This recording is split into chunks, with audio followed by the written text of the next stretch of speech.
Alright mates, how's it going? Here's part 4 of the Day of the Dragon series. Let's go!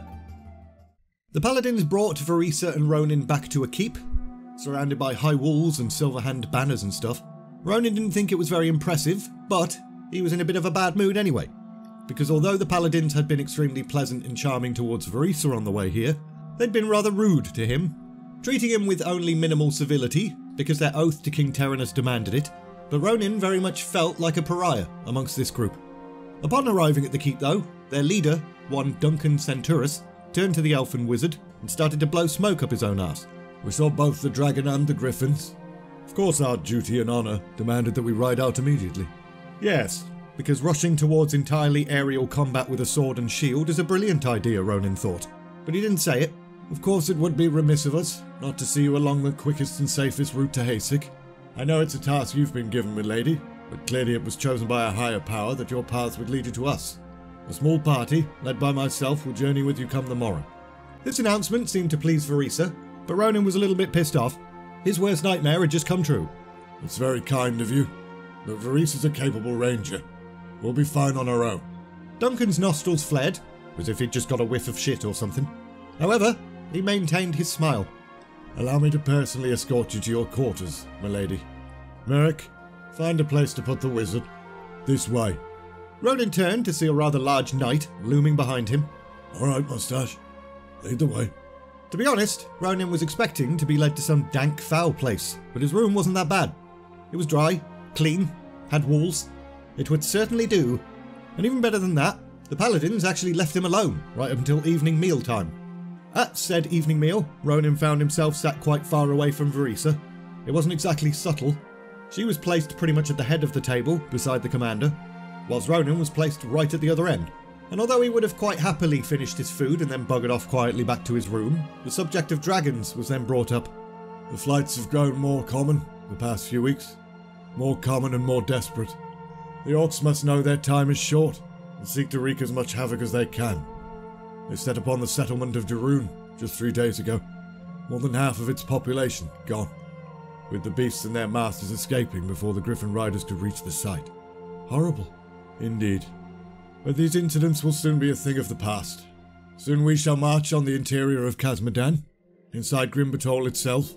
We will end the threat of the last fragment of the Horde. Orc blood will flow, and good men will die. Although the wizard had muttered those words under his breath, the commander definitely heard it. Good men will die, yes. But we all swore an oath to Lordaeron, to free these lands of the Orc menace. And so we will, no matter the cost. But before you can free the lands of the Orc menace, you need to get rid of the dragons first, don't you? They will be vanquished, spellcaster, sent to the underworld where they belong. If you're devilish kind... At this point, probably because the atmosphere in the room was starting to get a little heated, Vereesa gently touched Duncan's hand and gave him a smile. How long have you been a paladin, Lord Centurus? And somehow, that worked.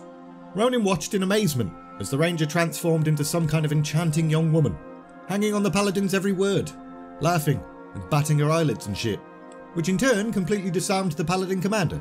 Her personality changed so much that Rhonin could scarcely believe this was the same woman he'd spent the last several days with. Duncan then went into great detail about his own life. He was the son of a wealthy lord, chose the order to make a name for himself. He was a very honourable man, and also very intelligent, and also very, very, very modest. And despite the fact that the rest of the knights around the table had probably heard this story a million times, they all sat and listened, paying full attention. In fact, none of them even blinked, which just pissed Rhonin off even more because this was the most mundane story he'd ever heard. And as Vereesa sat there and gasped and said things like, "Oh my, you're so brave," and enabled more of this boring story, Rhonin decided enough was enough and buggered off. Once outside, Rhonin thought about how much he was looking forward to reaching Hasek and setting forth on his journey to Khazmodan, because then he'd be done with paladins, and rangers, and any other useless fool that did nothing but interfere with his quest. No, he worked best alone, especially after that last mission. Other people don't bloody listen, he thought. No matter how many warnings you give them, they just charge headfirst directly into your spell and die.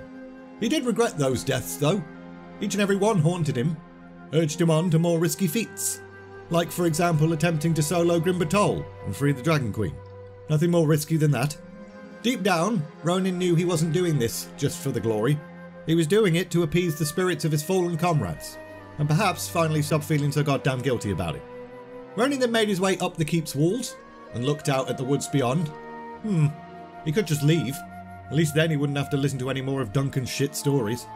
That jerk seemed far more interested in Vereesa than a Knight of the Holy Order should have been, even if she does have beautiful eyes and a slender figure. Rhonin then snorted and shook those thoughts away. What was all that about? Obviously his isolation during his penance had a bit more of an effect on him than he'd realised. Magic was his mistress, not some arrogant elf with beautiful eyes and oh, for fuck's sake. Snap out of it, he thought. Best is turn your attention to more pressing matters, like those supplies the dragon ate. He was going to need to contact Krasus, inform him of what happened, see if he had any more spheres of seeing or protective rings to spare. So he grabbed a small dark crystal from his robe, held it up, muttered some words of power. However, he then stopped muttering words of power, because the stars in the sky disappeared, before reappearing a moment later. Okay, that wasn't supposed to happen. The wizard then tried again, raising the crystal high and muttering more words of power. What are you doing, spellcaster? Don't worry, it's nothing to... The sudden impact of the explosion against the wall caused the crystal to slip from Rhonin's hand. He didn't have enough time to try and catch it, because he was too busy trying to make sure he himself didn't fall and plummet to his death. The sentry that had just interrupted his spell, though, not so lucky. Ah!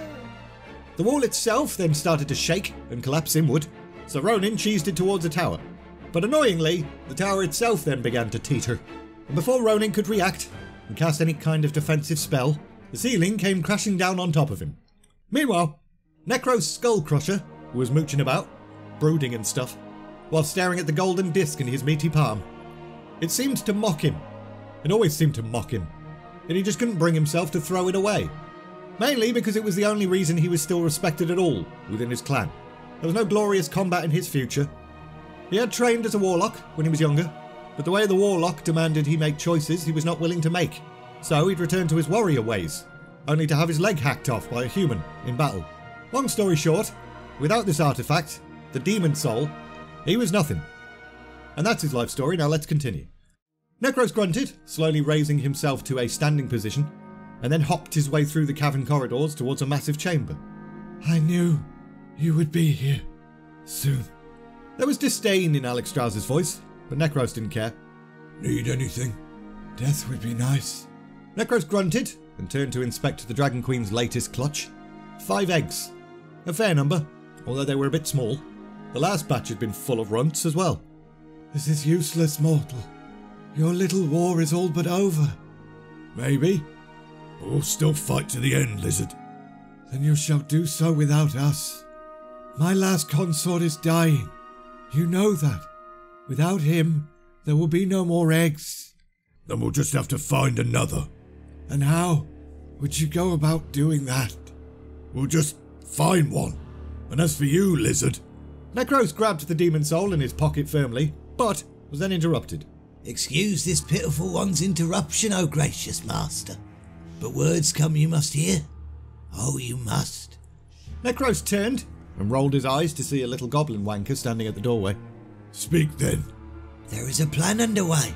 One that will cause great disaster to the Dragonmore clan's dreams. What do you mean? The goblin then cocked his head towards the dragon. Perhaps elsewhere, gracious master. Necros picked up what the goblin was putting down, so it was probably a good idea not to discuss this news in front of Alexstrasza, especially if it was as Necros suspected. Fine. This better be good, Krill. Trust me, Master Necros. Trust me.